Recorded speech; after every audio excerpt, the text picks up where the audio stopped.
Okay, we're going to talk about percent change in this video, and really it's going to be important when we start to compare about things about, gas prices, bread prices, how much has the price of gold increased, how much has the value of how much of the value of homes decreased, things of that nature.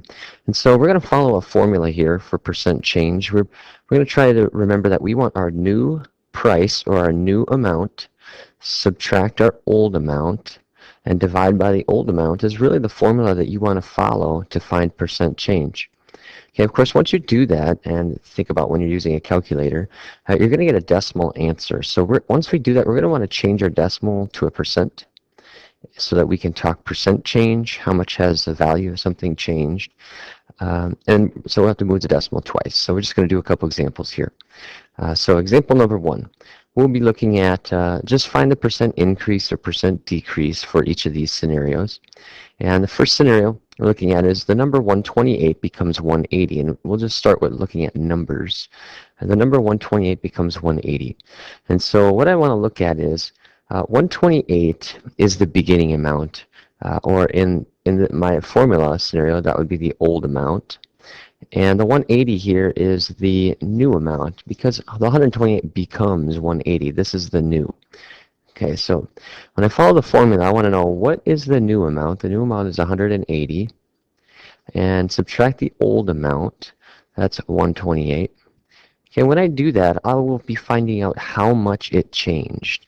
Okay, when I subtract those two, I find out how much it changed. And it changed by the amount of, see, that would be 52. So the change was 52. But to find percent change, we have to divide by the old amount, which is 128. Okay, so we subtract and we divide by the old amount, or the original amount, and that was 128. Okay, 52 divided by 128. If you do that out on a calculator, you find out you get 0.406. I like to round to 4 places. This would round to 63 because I want to change that to a percent. And when I change that to a percent, I move the decimal twice. So take the decimal and move it 1, 2 times, and that will become 40.63%. So this, since this is a positive number, by the way, this was a percent increase. It's a 40.63% increase. It rose, and we knew it rose because if we look back at the original numbers, 128 grew to 180, so it's an increase of 40.63%. Okay, on the contrary here, we have 284. It becomes the number 100, so it decreases.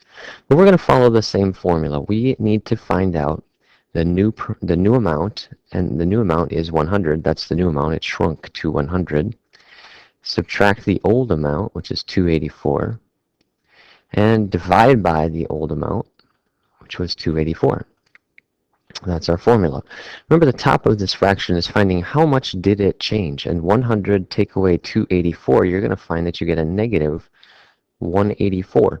That tells me it dropped by 184, and that tells me right away this is going to be a decrease problem. So I'm going to have negative 184 divided by 284. And when you divide that out on a calculator, you're going to get negative 0.647, and again, I round to 4 places because I like my decimals to go out to 2 places. Negative 0.6479. I like my percentages to go out to 2 places. So I move the decimal twice, 1, 2, and this is going to be a negative, but I'm going to write it this way. I'm going to say, hey, that means I have a 64.79% decrease because it was a negative. I lost value. 64.79% decrease. Okay, so that's just kind of two simple examples with numbers. Now let's take a look at value of money or price. In this case, I looked up some information about the minimum wage, the U.S. minimum wage, and I found that on July 24, 2009, the U.S. government raised the minimum wage from $6.55 an hour to $7.25 an hour. So let's talk about percent increase in the minimum wage. What percent raise was that? And what we do is we follow our formula again. We want new minus old. So we just need to remember that we need to correctly choose which one is new. The 725 is the new minimum wage, and the 655 is the old minimum wage. And once we have that, we're just following the formula. We've got the new minimum wage is 725. We need to subtract the old. And remember what we're doing here is we're trying to figure out how much did it change. And we need to divide by the old minimum wage, which was 655. That was the old minimum wage. Okay, and when I subtract the top, just for the sake of this problem, it was a 70 cent increase. So that increased the minimum wage by 70 cents. And when I divide those off, I'm going to find that I get 0.1069, again rounding to 4. And I need to change that to a percent. So I'm just going to, again, move my decimal 2 places. And I'm going to get a 10.69% increase. So I'm going to put 10.69%. It rose, so I'm going to use the word increase. Again, I know it rose because my answer that I got was a positive. 10.69% increase in the minimum wage in 2009. Now, there are a lot of other conversations that could be done here when we discuss inflation. Some would argue, well, inflation wasn't 10.69%, but we also need to consider how often the minimum wage is raised. And we could do a lot of comparisons in, was 10.69% increase that year enough to make up for inflation since the last time it was raised?